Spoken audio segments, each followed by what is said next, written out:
जय सिया राम। जय श्री राम। जय गुरु जी। या देवी सर्वभूतेषु लक्ष्मीरूपेण संस्थिता।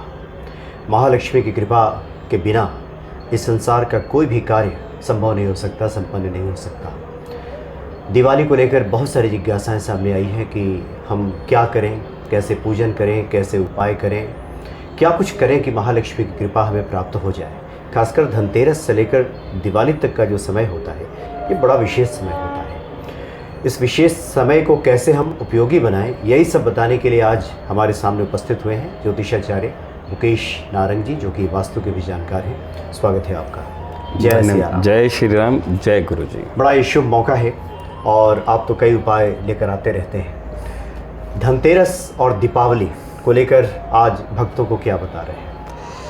देखिए, सबसे पहले तो मैं धन्यवाद करना चाहता हूँ सभी दर्शकों का और इस परिवार का, जितने भी सदस्य हैं उनको और उनके आगे परिवार वालों को धनतेरस, दीपावली, गोवर्धन पूजा और भैया दूज की बहुत बहुत शुभकामनाएं जी।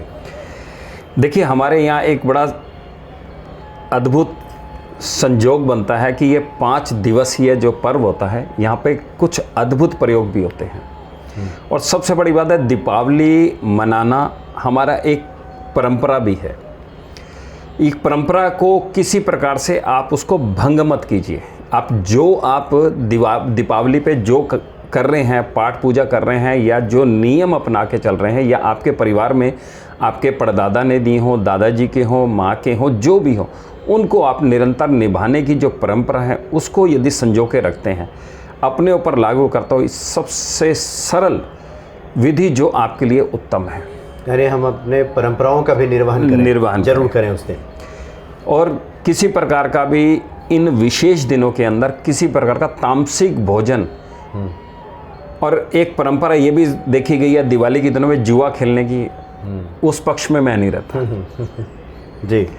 थोड़ा बहुत ये होता है कि हाँ जी इस दिन खेलना शुभ होता है, वो अपनी परंपरा को देखे, लेकिन कहते हैं जुआ किसी का सगा नहीं हुआ, तो वहाँ पर थोड़ा सा सोच लीजिएगा कि इसका कुछ भी नहीं है। आप थोड़ा सा मोबाइल को साइड पे रख के अपने परिवार के साथ मजाक कीजिए, हंसी कीजिए, हर्षोल्लास के साथ दीपावली पर यदि इस प्रकार करते हैं तो दीपावली वैसे भी शुभ हो जाएगी। जी बिल्कुल। क्योंकि लक्ष्मी जी का वास उस घर में होता है जहाँ पर ठहाके लगते हैं, खुशियाँ आती हैं। और सबसे बड़ी बात है कि आप अपने परिवार के सदस्यों का सम्मान करते हैं, खासकर बड़े बुजुर्गों का करते हैं, तो लक्ष्मी तो आपके स्वयं ही आ जाएगी जी। तब किसी प्रकार की उपाय की कोई जरूरत नहीं है। क्योंकि आपके साथ जो बुजुर्ग रहते हैं, आपके माता पिता हैं, आपके दादा दादी हैं, नाना नानी हैं, यदि वह खुश हैं, परिवार के सदस्य खुश हैं, तो लक्ष्मी जी का वास आपके पास आगमन हो ही जाएगा। आगमन हो जाएगा। फिर आपको परंपरा को निभाते हुए कहते हैं इस कड़ी को आपने अपने जोड़ना है। क्योंकि सबसे बड़ा वरदान तो यही है कि कहते हैं कि घर के अंदर कोई बड़ा बुजुर्ग दुखी हो, आप पटाखे छोड़ रहे हो या लक्ष्मी पूजन नहीं कर रहे, वहाँ पर थोड़ा सा मैं हमेशा चर्चा का विषय यही लेता हूँ कि आप सम्मान सबसे बड़ी चीज़ है, चाहे छोटा हो चाहे बड़ा हो। तो आप ये बता रहे हैं कि उपाय तो आप कीजिए ही, लेकिन अपने परंपरा का निर्वहन एक सबसे बड़ी बात ये। और धनतेरस पे आप शुभ चिन्ह, जैसे कोई स्वास्तिक बनाता है, कोई ओम बनाता है, तो धनतेरस पे आपने अपने घर के मुख्य द्वार पे बनाने हैं। और यम का दिया भी आप जरूर शाम के वक्त एक उनके निमित्त जरूर जलाएं, तो वहाँ पे आपको भय रोग किसी प्रकार का भी नहीं होगा। और धनतेरस वाले दिन कुछ जो आपकी परंपरा है उसको निभा के चलेंगे। और यहाँ पर बर्तन खरीदने की परंपरा भी है, तो आप प्लास्टिक, लोहे का सामान, स्टील का सामान, इसका थोड़ा त्याग करिए। सबसे पहले आप करेंगे क्या, तो पीतल का बर्तन, या आप पॉकेट अलाउ करती है तो गोल्ड खरीद कर लाइए। मतलब ज़्यादातर लोग जो जाकर के ये सब चम्मच, कटोरी, ये सब स्टील का लाते हैं, इससे बचें। इससे बचना चाहिए। अच्छा। और मेरे परंपरा में तो ये बताया गया है कि एक पीतल का कोई भी सामान ले लीजिए, छोटा बड़ा कुछ नहीं होता। मतलब एक चम्मच ले रहा है तो पीतल के लीजिए, स्टील छोटी कटोरी ले लीजिए, स्टील लोहे से बचे। हाँ जी। अब क्या होता है कि हम कोई भी सामान लेने, इलेक्ट्रॉनिक सामान है, स्टील का सामान लेने लगे, जरूरत के हिसाब से कोई कुकर ले रहा है, कुछ ले रहा है, या कोई टिफिन बॉक्स ले रहा है, आप लीजिए, लेकिन छोटा सा आप पीतल का ले लीजिए। अच्छा। नहीं तो ज़्यादातर आजकल हम देखते हैं कि दुकानों पे धनतेरस का दिन लोग धड़ल्ले से ये स्टील के बर्तन खरीदते हैं और कहते हैं कि खरीदारी हमने ये समय के अनुसार है। अच्छा। लेकिन हमारा जो नियम कहता है आप पीतल का छोटा सा खरीद लीजिए, नहीं तो एक जोत ले लीजिए, एक दिया खरीद लीजिए, पूजा के लिए खरीद लीजिए। जो सामान लाए हैं उस दिन लोग जो विभिन्न सामान लेते हैं वो भी हैं। और साथ में एक छोटी सी और चीज़ जोड़ दो, आजकल जो मेन गेट होता है वहाँ पर क्या करते हैं कि प्लास्टिक की या चाइनीज़ की वो लगा देते हैं, सजावट लगा देते हैं। तो कृपया आप अपने घर पे तोरण है आम के पत्तों की या आप अशोक के पत्तों की तोरण लगाइए, क्योंकि मेन द्वार हमारा सूर्य होता है और वहाँ से जब ऊर्जा का संचार होता है तो हमारी पॉजिटिविटी वैसे बढ़ जाती है। अच्छा। उसको दिवाली के बाद उतार दीजिए। वैसे जब तक पत्ते के अंदर नमी है या उसके अंदर हरापन है तो आपके घर में जो ऊर्जा का संचार होगा वो पॉजिटिव होगा। ये तो बहुत अच्छी आप बात बता रहे हैं। नहीं तो ज़्यादातर लोग सजावट के लिए जो सुस्वागतम जी, ये जो प्लास्टिक का खरीद के लाते हैं चाइनीज सब, तो मतलब अच्छा तो लगेगा देखने में लेकिन वो शुभता नहीं देगा, ये कह रहे हैं आप। देखिए मेन हमारा गेट क्या है, वहीं से तो ऊर्जा आनी है हमारी। उस मेन गेट पे आप कोई प्लास्टिक लगा रहे हो तो राहु लगा दिया आप। अच्छा। और आप सिर्फ एक छोटा सा काम करिए, आप जो मर्जी लगाइए, आप पहले उसको वो लगा दीजिए। शौक पूरा करने के लिए मान लेते हैं आजकल आधुनिक समय के अंदर हमारे को निभाने पड़ते हैं, लेकिन एक मत ये करिए कि मैंने अशोक के पत्तों की तोरण लगानी है या पौधा लगाना है। इस परंपरा को आप नियमित रूप से जोड़ लीजिए आप कि हमने ये कार्य करना है। मतलब कुछ आम के पल्लव लाइए या अशोक के लाइए, मतलब उस सजावट के साथ साथ ये भी आप इसको जोड़ सकते हैं। लेकिन हमारे ज्योतिष के अनुसार या परंपरा के अनुसार पहले अशोक के पत्तों का ही लगाया जाता था तोरण, और तीसरे दिन 5वें दिन बदलने का जो एक नियम रहता था उससे हमारी घर में एक अच्छी ऊर्जा का संचार होता है। अच्छा। और अब सबसे बड़ी बात है, धनतेरस पे आप ले आए, आपने जो पूजा का सामान लेना है आप उसी दिन खरीद सकते हैं तो आप खरीद लीजिए और उसको मंदिर में रखिए, मंदिर के पास रखिए, एनर्जी आपके पास आती रहेगी। अच्छा। ये धनतेरस पे आप शुरू कर दीजिए। अच्छा। बहुत लोग चाहते हैं कि वैसे देखिए लक्ष्मी माता को तो चंचला कहा गया है, टिकती नहीं है एक जगह। अब लोग चाहते हैं कि स्थिर लक्ष्मी का वास हो, ऐसी लक्ष्मी हो जो रहे, ये सुख संपदा बनी रहे। तो इसके लिए एक छोटा सा प्रयोग बताते हैं। देखिए मैं उपाय तो नहीं कहूँगा, प्रयास कहूँगा, थोड़ा सा हमने भी बदलाव करा है। अच्छा। तो आपने सबसे पहले करना है क्या कि गरीब कोई महिला हो उसको आप श्रृंगार का सामान अर्पण कर दीजिए। मैं स्थाई जांच के 2-3 आपको रेमेडीज बता देता हूँ। दिवाली आप धनतेरस पे लेकर आ जाइए। अच्छा। धनतेरस आपने श्रृंगार का सामान जो आप यूज़ करते हैं, ये नहीं हो कि आप ऐसा सामान ले आए जो किसी के काम ना आए। सबसे पहले तो ये देखिए जो आप इस्तेमाल करते हैं आप उसके अंदर इत्र जरूर लेकर आइए। आप ऐसी महिला को दे दिए जिसको जरूरत हो। यदि देते हैं तो लक्ष्मी जी का वास पूरे साल आपके घर में रहता है। अच्छा। और जो क्या होता है, वो जरूरतमंद महिला जब वो दुआएं देंगी तो यहां से देंगी, क्योंकि सजने संवरने का तो हर किसी को शौक रहता है। उस दिन श्रृंगार का सामग्री उसमें किसी जरूरतमंद को दे दो। और श्रृंगार का सामान ऐसा लाएं जो भगवान माता पार्वती के हो, या लक्ष्मी जी के आगे रख दीजिए या सीता माता के आगे रख दीजिए। साथ में एक सेट और अलग से लाइए। वो सामान आप स्वयं यूज करिए और उसके अंदर भी इत्र का होना बहुत जरूरी है। आप इस्तेमाल करते रहेंगे, यहाँ पर स्थायी वास की संभावना आपकी बढ़ जाएगी। ये एक प्रयोग है, सरलता है, कोई इसमें खर्चा नहीं है। बस आपने जो सामान यूज करा है उसको 2 सेट लेकर आइएगा। दूसरा, आपने धनतेरस वाले दिन 21 हकीक के स्टोन लेने हैं। 21 हकीक के स्टोन लेकर आ जाइए। उसको आपने पाठ पूजा कर लिए, दिवाली तक पूजा करिए, फिर उसको आप किसी गमले में डाल दीजिए। क्योंकि पहले ज़माने के अंदर क्या होता था, हर घर के अंदर एक कच्चा जगह होती थी और उस कच्चे के अंदर दबाया जाता था। लेकिन 21 हकीक के पत्थर आप एक गमला लीजिए, उसमें मिट्टी डालिए। यदि मिट्टी पार्क की हो, मंदिर की हो या फिर कुम्हार की मिट्टी हो तो ये शुक्र की मिट्टी हो जाती है। ये गौशाला की मिट्टी हो, शुक्र की मिट्टी हो जाती है। आप इसको एक गमले में रखिए, स्थापित करिए, उसके अंदर 21 हकीक के पत्थर डाल दीजिए तो साल भर आपके यहाँ लक्ष्मी जी का वास रहेगा, क्योंकि एक परंपरा है।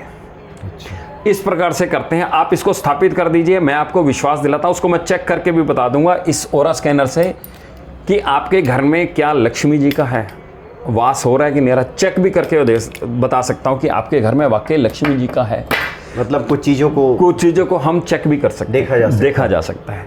अच्छा। मेरे पास एक विधि हो रहा है, पेंडुलम से भी है, आपके घर में क्या लक्ष्मी जी का वास है। ये ना हो कि आप उपाय तो कर लें लेकिन काम ना करें। आपको अपने कार्य क्षेत्र के अंदर आपको कार्य करने पड़ेंगे, एफर्ट्स करने पड़ेंगे, क्योंकि हमारे यहाँ परंपरा निभाना और कार्य को करना, इन दोनों को करते हैं।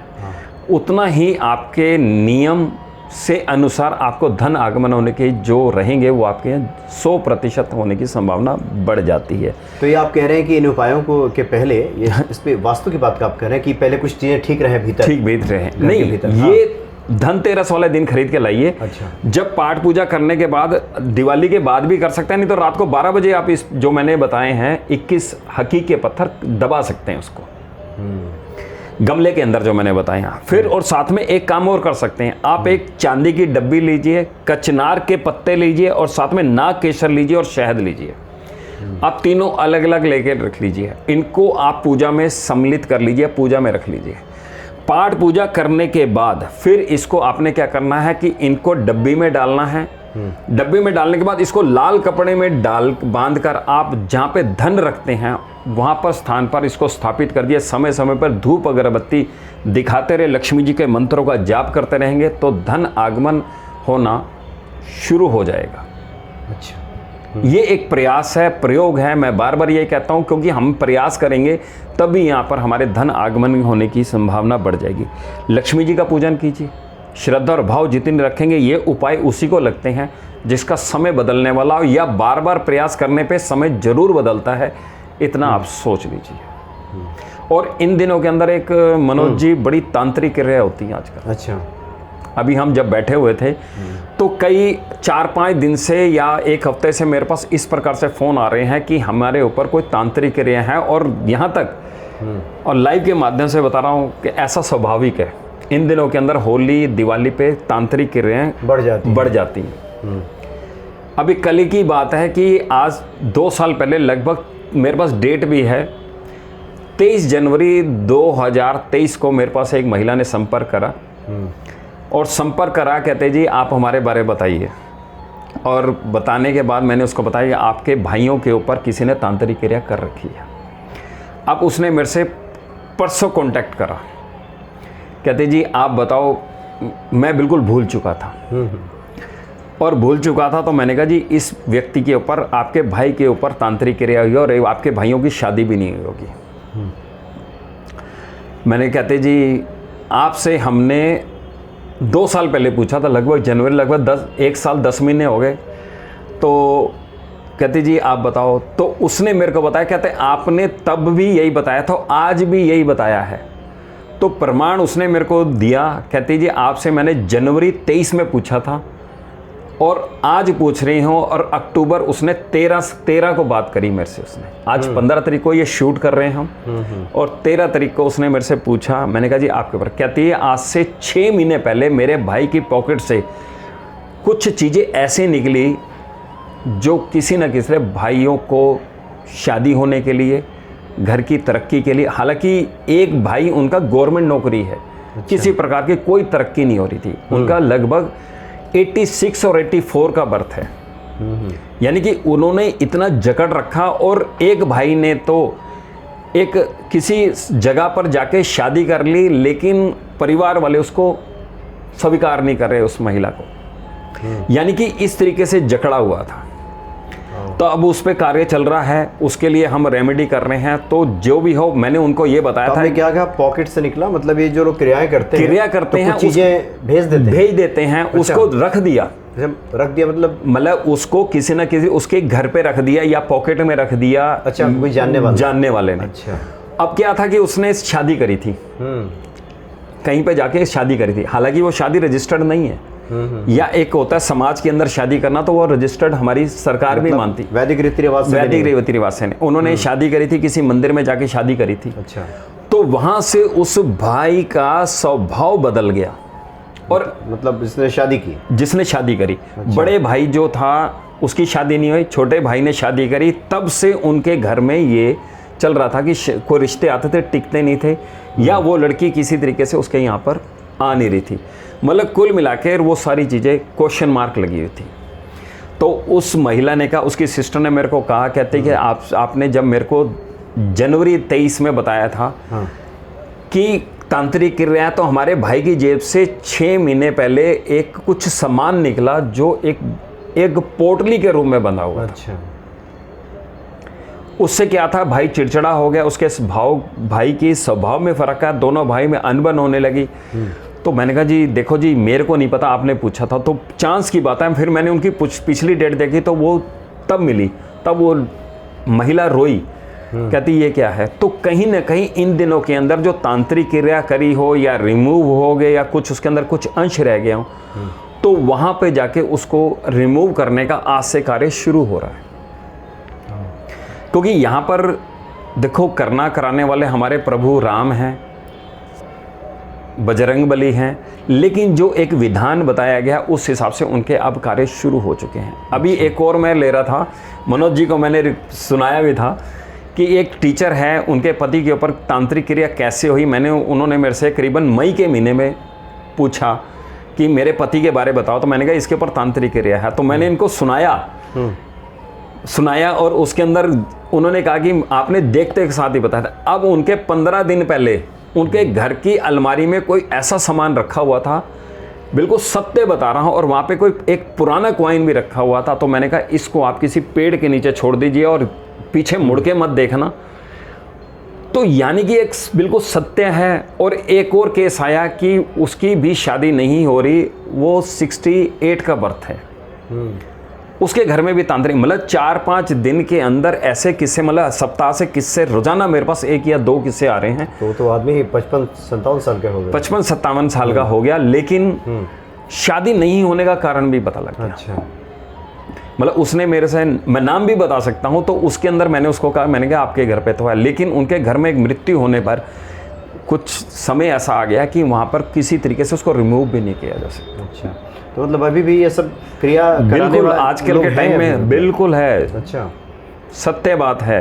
ये रिश्तेदार जहाँ तहाँ लगा रहता है कि शर्तिया इलाज, ये वो लोग होते हैं क्या? कौन? अब देखो, मैं इसमें नहीं कह सकता किसने क्या किया, लेकिन आजकल सबसे बड़ी बात है वो आदमी मेरे से कैसे बढ़ गया, या वो आदमी मेरे पास क्यों नहीं आया। जैसे अब पिछले साल, पिछली दिवाली के बाद है, एक लड़का था, वो बहुत अच्छी सैलरी थी, वो क्या हो गया कि लड़का कोई काम से गया, वो लड़की वालों ने ही अपने घर में बिठा लिया, कहती है तो मेरी लड़की से शादी कर ले। अच्छा। लड़के करीबन 60-70 हज़ार रुपये सैलरी थी, वो इंजीनियर था।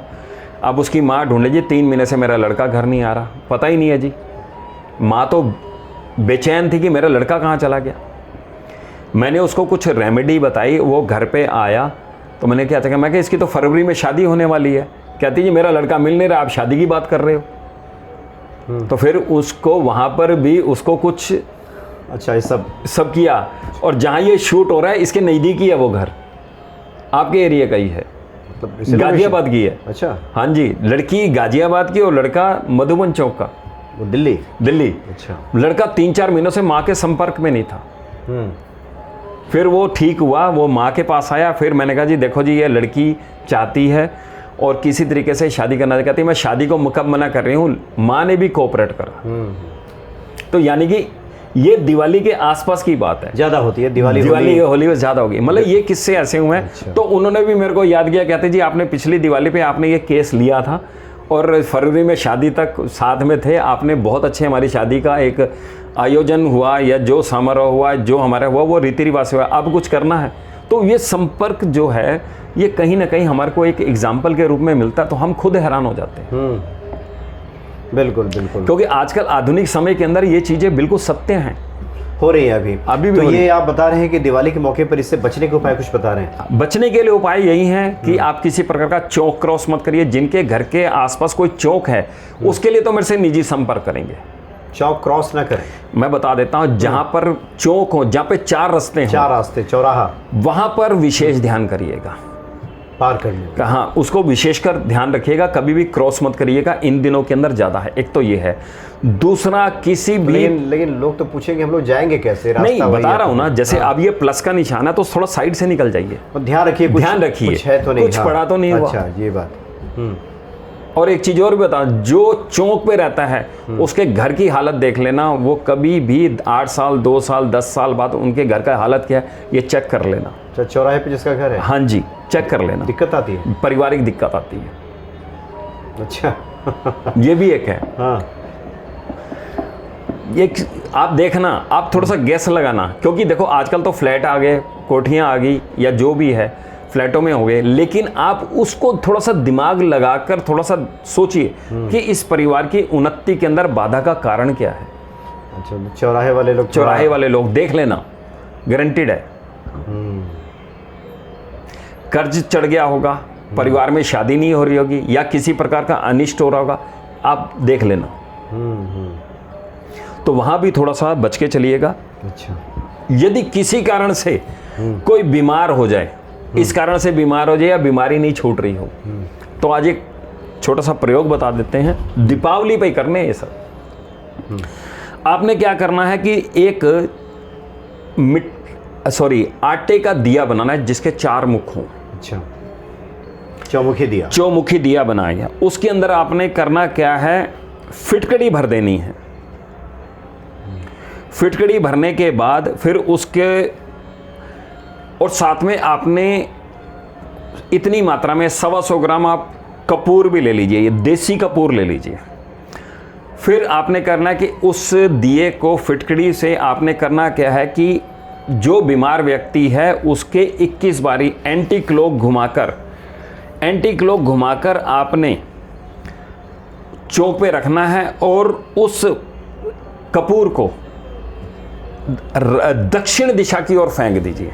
यानी कि आप दिया ले गए, कपूर भी ले गए, और ये ध्यान रखें कि आपने दक्षिण दिशा की ओर फेंका, और उसको यदि आप जला सकते हैं, उस फिटकड़ी को जल जाती है, कपूर रख के जलाइए चाहे वैसे जलाइए। उसको जलाने के बाद जब वो जलने हो जाए तो उसके बाद पलट कर नहीं देखें, और अगले दिन सफाई कर्मचारी को 21 रुपये, 11 रुपये, 100 रुपये जो आप श्रद्धा भाव के आप देंगे तो बहुत अच्छा रहेगा। लेकिन जब घर वापस लौटेंगे 2 चीज़ों का विशेषकर ध्यान रखेंगे। जब भी आपने दिए के अंदर फिटकड़ी को भरना है, आपका सूर्य स्वर चल रहा हो। जब आग प्रज्वलित कर रहे हो तो सूर्य स्वर चल रहा हो। जब भी आपने उसके अंदर अग्नि प्रज्वलित करनी है, सूर्य स्वर चल रहा हो। हर चीज़ पे सूर्य स्वर पे करेंगे, और फिर उसके बाद उस चौक से वापस आके घर पे सबसे पहले तो हाथ मुंह धोकर फिर आप घर में प्रवेश करें, या घर के अंदर सबसे पहले बाथरूम में जाएं, हाथ पैर धो लीजिए।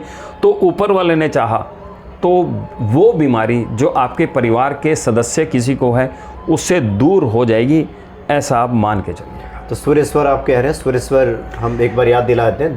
दाहिना सांस आपकी चल रही है, यदि किसी कारण से नहीं चल रहा तो राइट कान में रुई ठोस लीजिए, नाक में रुई ठूस लीजिए आप, तो आप कर लीजिए, ऐसे तो चलने ऐसे। हाँ जी, तो ये क्रिया है। नहीं तो आप एक काम करिए, यूँ करिए, आपका सूर्य स्वर चालू हो जाएगा। दाहिने हाथ को बाएं दबाइए। हाँ जी, अच्छा, तो सूर्य स्वर एक्टिवेट हो जाएगा। और इससे आपको करने से कहीं ना कहीं आपके यहाँ पर वो बीमारी, जो बीमारी नहीं जा रही थी, वो आपकी बीमारी दूर होनी चाहिए। ये दिवाली पर विशेष है, क्योंकि हर चाहता है कि अगली दिवाली परिवार के साथ खुशी खुशी मनाई जाए। तो बीमार व्यक्ति को कम से कम दवाई भी हो, और जो दवाई हो वो एक शंकर भगवान के मंदिर में जाकर आप शिवलिंग पे भी अर्पण कर सकते हैं। एक प्रयोग है, कर देखिए, बाकी ईश्वर करने वाले हैं। बिल्कुल बिल्कुल, क्योंकि मैं बार बार कहता हूँ, ईश्वर की कृपा के बिना कुछ नहीं होगा। कई लोग कहते हैं जी हमारे को ये उपाय नहीं लगा, वो लगा, वो उपाय हो सकता नहीं बनाओ, दूसरा उपाय आपके बिल्कुल लगाओ। अच्छा, उस दिन नेम फेम बढ़ाने के लिए, शोहरत मिल जाए, थोड़ा तरक्की उसमें लोग जाने, हमें प्रतिष्ठा मिल जाए, इसके लिए भी तो लोग काफ़ी पाठ पूजा करते हैं। तो उसके लिए हम साउथ के अंदर थोड़ा सा कुछ करके चलेंगे। अच्छा, साउथ ईस्ट के अंदर यदि आपने नेम फेम बुलाना है तो साउथ की तरफ आप क्या करिए, घोड़े की फोटो जिसका मुख नॉर्थ की तरफ हो, साउथ की दीवार पे लगा दीजिए। यदि नहीं तो पंचमुखी हनुमान जी की लगा दीजिए। अच्छा। तो कहीं ना कहीं ये आपका जो नेम फेम है ये आपका जरूर बढ़ जाएगा, ऐसा है। थोड़ा सा हम स्पष्ट करें, जैसे कई बार होता है कि उत्तर दीवार पे हनुमान जी को जब लगाते हैं तो नकारात्मक शक्तियां दूर होती हैं, और दक्षिण पे लगाएंगे तो यश बढ़ेगा। हाँ जी। अच्छा। देखो, नेम फेमस करना है तो आपको दो विधियां हैं। आप लाल रंग के हॉर्स की फोटो लगा लीजिए और उसका जो रहेगा डायरेक्शन है वो नॉर्थ की तरफ रहेगा। नहीं तो पंचमुखी हनुमान जी की फोटो भी लगा देंगे तो यहाँ पर भी आपको वो शक्ति मिल जाएगी जो एक नेम फेम वाली होती है। दूसरा सबसे बड़ी बात है कि यदि आपका कॉन्फिडेंस बढ़ाना हो, सर दोनों चीज़ें चाहिए। कॉन्फिडेंस बढ़ाना हो, या कई होते हैं प्रवक्ता होते हैं उनको नॉलेज तो बहुत अच्छी होती है, चाहे कोई भी हो, चाहे मनोज जी हैं, चाहे मैं हूँ, चाहे कोई भी ऐसा सदस्य है, तो वहाँ पर आपने कॉन्फिडेंस बढ़ाने के लिए सबसे पहले आपने जो करना है, साउथ ईस्ट यानी कि दक्षिण दिशा के अंदर एक घी का डब्बा रख लीजिए। दक्षिण दिशा मतलब सीधे दक्षिण? साउथ ईस्ट मतलब बीचों बीच दक्षिण। हाँ जी, जो भी होगा वो एक वास्तु का नियम है। अच्छा। तो लेकिन फिर भी आप दिशा सुन लीजिए। आपने साउथ ईस्ट के अंदर अपना कॉन्फिडेंस बढ़ाने के लिए, या आप स्पीकर बनना चाहते हैं, प्रवक्ता बनना चाहते हैं, कई लोग ऐसे भी होते हैं जो उनका कहीं ना कहीं बोलने की, बॉस के सामने बोलने की होती है, थोड़ा सा डरते हैं, हिचक होती है। अच्छा। तो कॉन्फिडेंस बढ़ाने के लिए तो आप, या इम्प्रेशन बढ़ाने के लिए आप साउथ ईस्ट के अंदर एक देसी के ढब्बा या कोई घी, रिफाइंड नहीं, आप उस दिशा में रख लीजिए और उसको यूज भी कर सकते हैं, ऐसा नहीं है। यदि आप वहाँ पे स्थापित करते हैं तो आपका कॉन्फिडेंस, आप एक अच्छे प्रवक्ता, क्योंकि नेता लोग क्या होते हैं, प्रवक्ता। दक्षिण में घी रख दीजिए। साउथ ईस्ट में, साउथ ईस्ट मैंने इसको हम दक्षिण पूर्व दिशा बोलेंगे। ये क्या होता है? जैसे दक्षिण पूर्व तो सुना है। हाँ, ये भी दक्षिण पूर्व, यानी कि साउथ की तरफ से हम जा रहे हैं। अच्छा। तो ईस्ट की तरफ बढ़ रहे हैं तो साउथ ईस्ट आ जाएगा। अच्छा। तो वहां पर आप एक देसी घी का डब्बा रख देते हैं और थोड़ा सा और आगे बढ़ गए, साउथ ईस्ट आ जाएगा। वहां पर हम धन आगमन के लिए भी, हम फ्लो बढ़ाने के लिए भी कर सकते हैं। वहां पर क्या करिए, एक लाल रंग का ट्राइंगल काट के लगा दीजिए वहां पर कोई भी आप, और साथ में एक छोटा सा आप एक गुल्लक भी रख दीजिए, यानी कि कैश फ्लो जो आपका डेली यूज होता हो। जैसे आपने सब्जी लेनी है, दूध लेना है, या आपकी छोटी मोटी बचत करनी हो, तो वहाँ पर आप एक साउथ ईस्ट कॉर्नर के अंदर एक, पहले आप एक गत्ता ले लीजिए, गत्ते पे एक लाल रंग का पेपर लगा दीजिए। ये सब कार्य यदि धनतेरस वाले दिन करते हैं तो धनतेरस और दिवाली तक आपको ये 4-5 दिन के जो आपके दिवस हैं, इन दिनों के अंदर एक जो इस समय की जो ऊर्जा होगी वो सब इसमें आ जाएगी।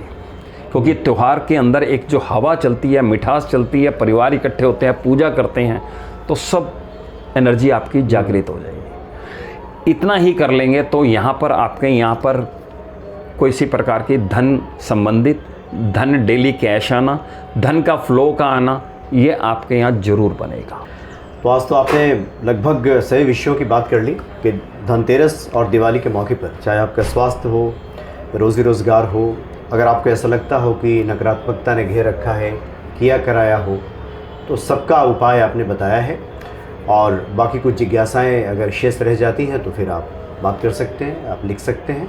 इस विषय पे हम लोग फिर आगे भी बात करेंगे। तो बहुत अच्छी आपने आज सब जानकारी दी है और निश्चित तौर पे इससे भक्तों का भला होगा। बहुत बहुत धन्यवाद आपका। बहुत बहुत शुक्रिया। दिवाली और धनतेरस की आपके और परिवार को बहुत बहुत शुभकामनाएं।